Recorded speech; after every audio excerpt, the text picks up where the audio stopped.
सबसे पहले हम डिस्कस ये कर लेते हैं कि मार्केट प्राइस इक्विलिब्रियम प्राइस क्या होती है। तो मार्केट प्राइस इक्विलिब्रियम प्राइस का मतलब है कि प्राइस कैसे डिटरमिन करते हैं। तो प्राइस डिटरमिन करने का सिंपल मेथड ये है कि आप क्या करें, डिमांड और सप्लाई को इंटरसेक्ट कर दें। Intersection of demand and supply is determine the price या इक्विलिब्रियम प्राइस।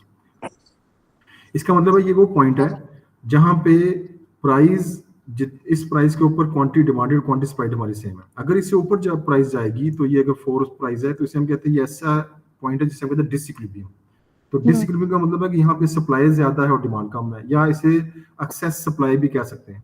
और अगर प्राइस फॉर एग्जांपल 2 के ऊपर है तो इसे हम कहते हैं एक्सेस डिमांड, ये भी डिसइक्विलिब्रियम है। इसमें कहता है डिमांड ज्यादा है और सप्लाई कम है। लेकिन जितने भी डिसइक्विलिब्रियम है इधर exist in the below side और इधर exist in the above side. दोनों में क्या होता है कि अल्टीमेटली आपने मूव करना है टुवर्ड्स द इक्विलिब्रियम।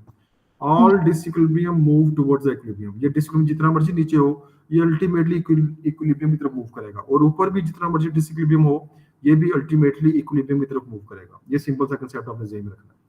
अब अगर इसमें डिमांड में चेंज कैसे आएगी, सप्लाई में चेंज। अब अगर डिमांड इंक्रीज या डिक्रीज करेगी तो ये इक्विलिब्रियम यहाँ से शिफ्ट होकर ऊपर और यहाँ शिफ्ट होकर नीचे। और इंक्रीज हमेशा राइट साइड पे, चाहे वो डिमांड है चाहे वो सप्लाई। सप्लाई की अगर इंक्रीज है वो भी इसके राइट साइड पे, ये राइट साइड पे, तो इससे इक्विलिब्रियम यहाँ पे था अब यहाँ पे आ जाएगा। और डिक्रीज हमेशा लेफ्ट साइड पे, इधर डिमांड और सप्लाई। लेफ्ट साइड पे डिक्रीज, इससे भी इक्विलिब्रियम चेंज हो जाता है, और लेफ्ट साइड पे सप्लाई, इससे भी इक्विलिब्रियम चेंज हो जाता है। शिफ्ट इन सप्लाई या शिफ्ट इन डिमांड की वजह से इक्विलिब्रियम चेंज हो जाता है। फिर 3 सिंपल कंसेप्ट हैं डिमांड के, जिसमें price elasticity of demand, income elasticity of demand और क्रॉस इलास्टिसिटी डिमांड आते हैं। प्राइस इलास्टिसिटी डिमांड का मतलब है percentage change in quantity demanded due to percentage change. Percentage का वर्ड जरूर यूज करना है कि प्राइस में चेंज की वजह से क्वांटिटी डिमांडेड में कितनी चेंज आई है।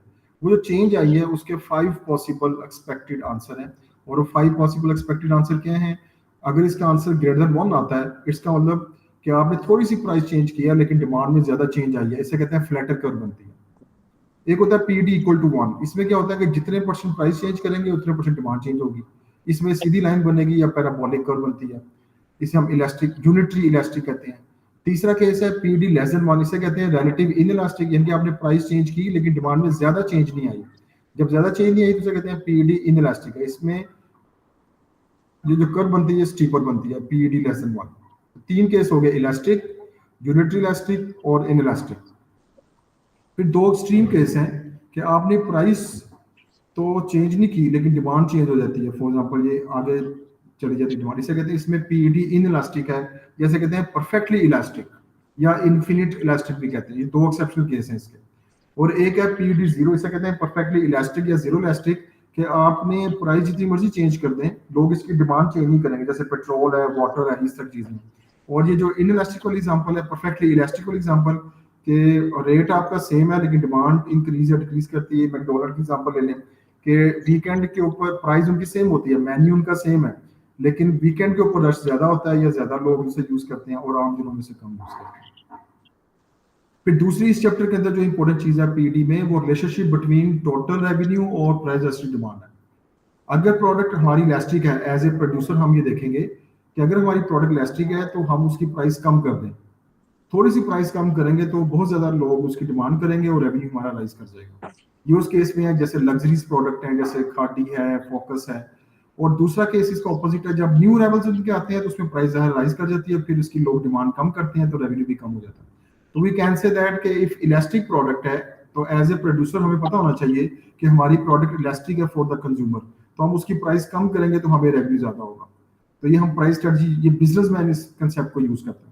और अगर हमारी प्रोडक्ट इनइलास्टिक है, ये लेस देन 1 है, तो अगर हम उसकी प्राइस कम करें या राइज करें, कंज्यूमर डिमांड में ज्यादा चेंज नहीं लेके आएगा क्योंकि ये उसकी नीड है। तो प्राइस अगर कम करेंगे तो कंज्यूमर डिमांड ज्यादा तो नहीं करेगा, तो वो उतनी परचेज करता रहेगा तो रेवेन्यू आपको कम होगा। और अगर प्राइस ज्यादा करेंगे तो रेवेन्यू ज्यादा होगा। अच्छा जी, और अगर यूनिटरी इलास्टिक प्रोडक्ट है, आपको पता है कि आपकी प्रोडक्ट में जितने परसेंट प्राइस चेंज करेंगे उतने परसेंट डिमांड में चेंज आएगी। तो चाहे प्राइस आप राइज करें चाहे आप प्राइस फॉल करें, टोटल रेवेन्यू आपका मैक्सिमम रहेगा, अनचेंज रहेगा या फिक्स रहेगा। ये तीनों टर्म हम इसकी यूज करते हैं। 2 कंसेप्ट हो गए। तीसरा कंसेप्ट जो इसमें इंपॉर्टेंट है वो है कि कौन से फैक्टर है जो कि हमें कैसे पता चलेगा प्रोडक्ट इलास्टिक है या इनइलास्टिक। इलास्टिक का मतलब चेंज इन द डिमांड, और इनइलास्टिक का मतलब not change in the demand, यानी less change in the demand. अगर आपकी प्रोडक्ट के हमारे पास जो प्रोडक्ट है उसके काफी सब्स्टिट्यूट्स अवेलेबल हैं, तो हम एक को छोड़कर दूसरी की तरफ, दूसरी छोड़कर तीसरी तरफ अगर प्राइस चेंज होगी, इसे कहते हैं इलास्टिक। तो मैनी सब्स्टिट्यूट अगर किसी प्रोडक्ट के एग्जिस्ट कर रहे हो तो उसकी डिमांड इलास्टिक होती है, ठीक है। जैसे एक डिजाइनर से हमें क्लॉथ पसंद नहीं आते, दूसरे के पास चले जाते हैं, दूसरे से तीसरे के पास, तो क्योंकि सब्स्टिट्यूट्स बहुत ज्यादा अवेलेबल है तो इलास्टिक इसकी डिमांड होती है।